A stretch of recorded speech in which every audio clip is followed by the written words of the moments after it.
मैं फिर से अपने गुरु भाई बहन के चरणों में प्रणाम करती हूँ। मेरा प्रणाम स्वीकार करें।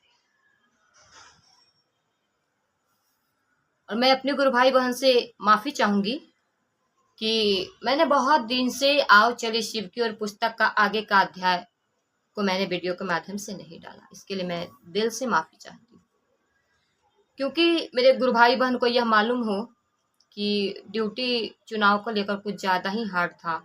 इस वजह से मेरे पास समय नहीं मिल पाया। उसके लिए मैं माफ़ी चाहती हूँ। तो आइए आज फिर से चलते हैं हम लोग हमारे साहब द्वारा लिखित पुस्तक आओ चले शिव की ओर में, और सुनते हैं आगे के अध्याय में साहब हमारे लिए क्या लिखे।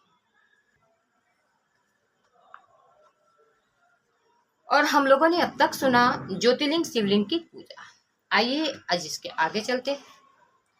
तो इसके आगे है मानव एवं महागुरु महादेव। यह जगत परमात्मा की इच्छा से श्रेष्ठ है। मांडुक्य उपनिषद का कथन है, इच्छा मात्र प्रभु सृष्टि।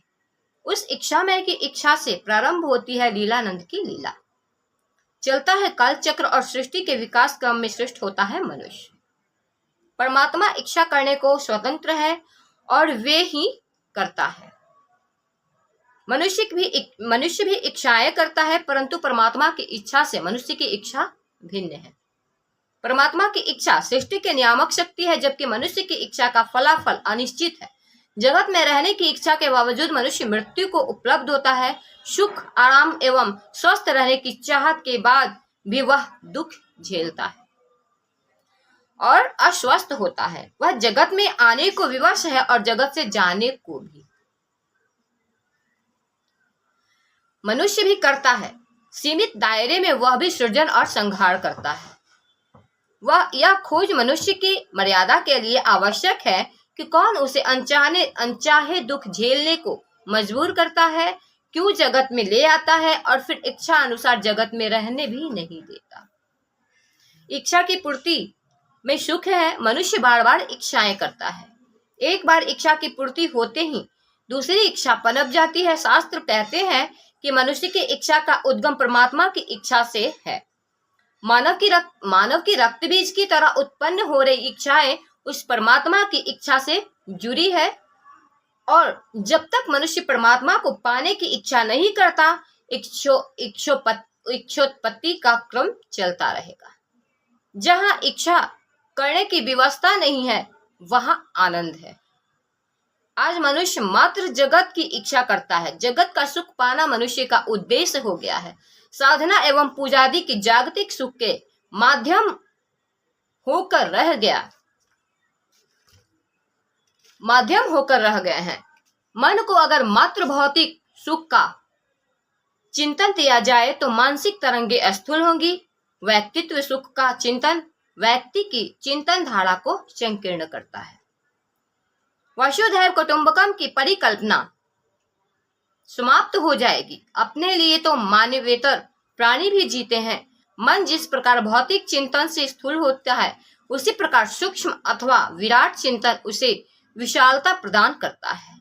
वह परहित तथा जगहित के लिए सोचता है। विश्व के साधु संतों का जीवन इसका स्पष्ट उदाहरण है। मान्य है कि गुरु के आध्यात्मिक आलोक के विकास के प्रेरणा स्रोत रहे हैं। गुरु ही आध्यात्मिक आलोक के विकास के प्रेरणा स्रोत रहे हैं। मनुष्य की जागतिक इच्छाओं को परमात्मा को पाने की इच्छा में परिणत करने का कार्य किया है गुरुओं ने।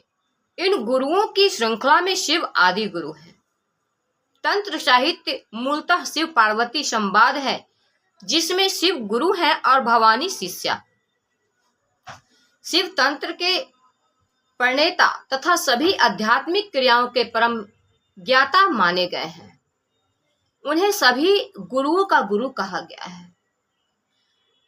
शैवागम के अर्थों में वामदेव, महादेव, लोकनाथम, जगतगुरुम के विषय में उल्लिखित है कि महादेव आचार्येंद्र है और उनका मौन ही शिष्य के मन में पर ब्रह्म तत्व को प्रकट करता है। शैवागम के ग्रंथों में वामदेव, महादेव, लोकनाथम, जगतगुरुम के विषय में उल्लिखित है कि महादेव आचार्येंद्र है और उनका मौन ही शिष्य के मन में पर ब्रह्म तत्व को प्रकट करता है। शिव की परिकल्पना ईश्वर जगत गुरु, कपालेश्वर, अघोरेश्वर आदि विभिन्न रूपों में की गई है। वे सर्वमय तथा स्वतंत्र स्वरूप है। उनका अर्धनारीश्वर स्वरूप पुरुष तथा प्रकृति के सम्मिलन का प्रतीक है। शिव को निराकार ब्रह्मा तथा जगत की उत्पत्ति, स्थिति एवं लय का आदि कारण माना गया है। साकार स्वरूप में शिव भस्म में मंडित है। व्याघ्र चर्म उनका परिधान है। मुंडमाल एवं सर्प उनके आभूषण है। शिव के निराकार और साकार स्वरूप में स्पष्ट विभेद नहीं किया गया है। समुद्र मंथन से प्राप्त कालकूट विश्व देवताओं के लिए मृत्यु का धारक था, किंतु शिव ने सर्वहित में विषपान किया। उनकी वेशभूषा डरावनी है, किंतु वे शंकर हैं। पहनने को वस्त्र नहीं, फिर भी सभी संपत्तियों के जनक हैं। रहने को अच्छा आवास नहीं है, तब भी तीनों लोक के स्वामी हैं। उमापति हैं तो निसंगी भी, महाकाल है तो मृत्युंजय भी। शिव का जीवन अति सामान्य है। वैभव और विलासिता से दूर शिव साधुता की पहली तथा अंतिम पहचान है। शिव सुरों से पूजित है तो असुरों से भी। देवताओं के चित्रण में सुविधा एवं समृद्धि दिखती है, जबकि शिव का रहन सहन अव्यवस्था की गाथा है। उनका यह स्वरूप दर्शाता है कि न्यूनतम व्यवस्था में ही सुख तथा शांति है और सामान्य से सामान्य व्यक्ति भी शिव हो सकता है। शिव ईश्वर के रूप में विश्व मूर्ति एवं आनंद मूर्ति है। सम्य भाव से चराचर जगत में विद्यमान है। भक्त, अभक्त, देवता, दानव, चिकित्सक, रोगी एवं जन्म मृत्यु में अक्षुण रूप से विराजते हुए वे भावातीत सत्ता है। शिव अपने सगुण स्वरूप में भाव सत्ता है। भक्त उनसे मनोवांछित फल पाते हैं और शिष्य परम ज्ञान। शिव का साधु वेश शिष्य को भी कम से कम व्यवस्था में रहने का आचार प्रस्तुत करता है। योगी भर्तहरि ने कहा था, भोगा न भुगता वैमेव भुगता, तृष्णा न जीर्णा वैमेव जीर्णा। साधुता कहती है रहना नहीं देश वीराना है, तो फिर जागतिक सुखों की ओर भाग दौड़ कैसी। शिव की सादगी गुरुओं की एकमात्र संपत्ति, उनकी लंगोटी, उनकी कथनी और करनी में समरूपता का द्योतक है। शिष्य आचरण से सीखता है, अतएव गुरु आचार्य होते हैं। शिव तो आचार्येंद्र है। शिव की पूजा कर अनेक ने अतुल धन वैभव प्राप्त किया और उन्हें गुरु मानकर अगस्त्य, दधीचि, मत्स्येंद्रनाथ आदि ने जन जन को आध्यात्मिक आलोक दिया। शिव के देवादिदेव स्वरूप और आदि गुरु स्वरूप में विभेद किया जा सकता है। देवादिदेव महादेव के रूप में शिव ऑर्डरदानी है। दानी अपने दान में विवेक नहीं रखता। दान का फलाफल प्राप्तकर्ता के विवेक पर निर्भर है, परंतु गुरु को पल प्रतिपल अपने विवेक से कार्य करना पड़ता है। गुरु भोग और मोक्ष अभिन्न रूप से देते हैं, किंतु उनकी विवेकपूर्ण करुणा शिष्य के जीवन पथ में भोग को मोक्ष के बाधक नहीं बनने देती। एक शिक्षक जिस प्रकार बच्चे के मन के अनुकूल खेल की विधा से अध्यापन कार्य करता है और बच्चे में अध्ययन के प्रति अभिरुचि जागृत कर देता है, उसी प्रकार गुरु को शिष्य के स्वाभाविक जागतिक आकर्षण के साथ साथ शिव भाव जागृत करना होता है। मनुष्य में जागतिक आकर्षण का होना अनिवार्य है। गुरु शिष्य के मन में लौकिक आकर्षण को न्यून कर परमात्मा के प्रति प्रेम पैदा करते हैं। मन तो स्वयं तीव्रगामी है। गमन इसका स्वभाव है और गुरु कृपा से परमात्मा के प्रति प्रेम इसे शिवगामी बना देता है। सदगुरु अगर भोग नहीं देते तो सामान्य जन उनकी शरण में जाएगा ही नहीं। सामान्य जन के लिए भोग का त्याग कठिन है। मालिनी विजय तंत्र कहता है, सदगुरु के आश्रय के बिना भोग और मोक्ष एक साथ नहीं मिलता। भोक्ति मुक्ति प्रसिद्ध्यर्थ नियते सदगुरु प्रति, यह कथन सत्य है। साधना, पूजा, समर्पण और विश्वास के अभाव में परमात्मा की ओर मन की गति असंभव है, किंतु आज हम सांसारिक सुख समृद्धि के प्रति समर्पित हैं। पूजा अर्चना भी ऐसी स्थिति में भौतिक सुख का साधन होगी। उक्त परिस्थिति में सत्य गुरु की खोज अपरिहार्य है। सच्चे गुरु का अर्थ ही है कि वे शिष्य मन में शिव का आवेश जगाते हैं। भोग के साथ साथ योग को प्रतिष्ठित करते हैं। निर्वाण प्रकरण में उल्लिखित है कि जो दर्शन, वाणी और स्पर्श से शिष्य में शिव भाव का आवेश जगाते हैं वह गुरु हैं और सद्गुरु मात्र अपनी दया से इस पुनीत कार्य को करते हैं।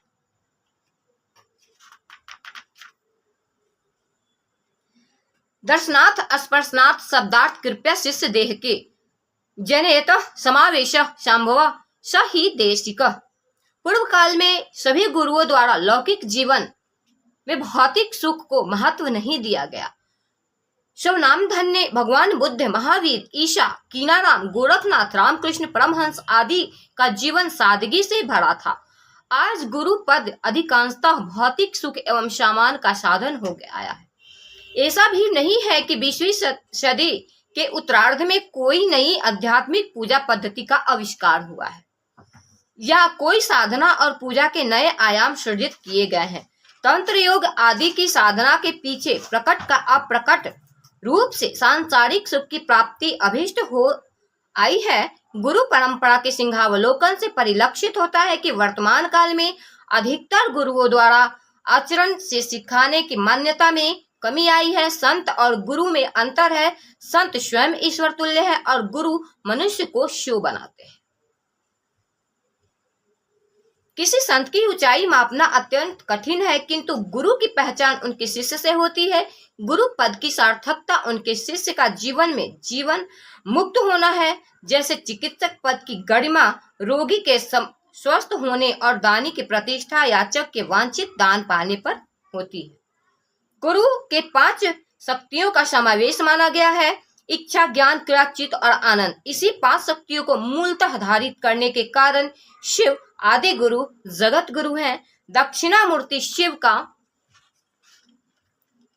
पंचानन स्वरूप इस 5 शक्तियों का भी प्रतीक है। इच्छा, ज्ञान और क्रिया परमात्मा के नियामक शक्ति है, जिससे सृष्टि का सृजन और संचालन होता है। तो आज इस वीडियो को हम लोग यहीं तक रहने देते हैं और आगे का हम लोग इसी अध्याय का और सुनेंगे आगे के वीडियो में। और फिर से तब तक के लिए आप सबों के चरणों में मैं प्रणाम करती हूँ। मेरा प्रणाम स्वीकार।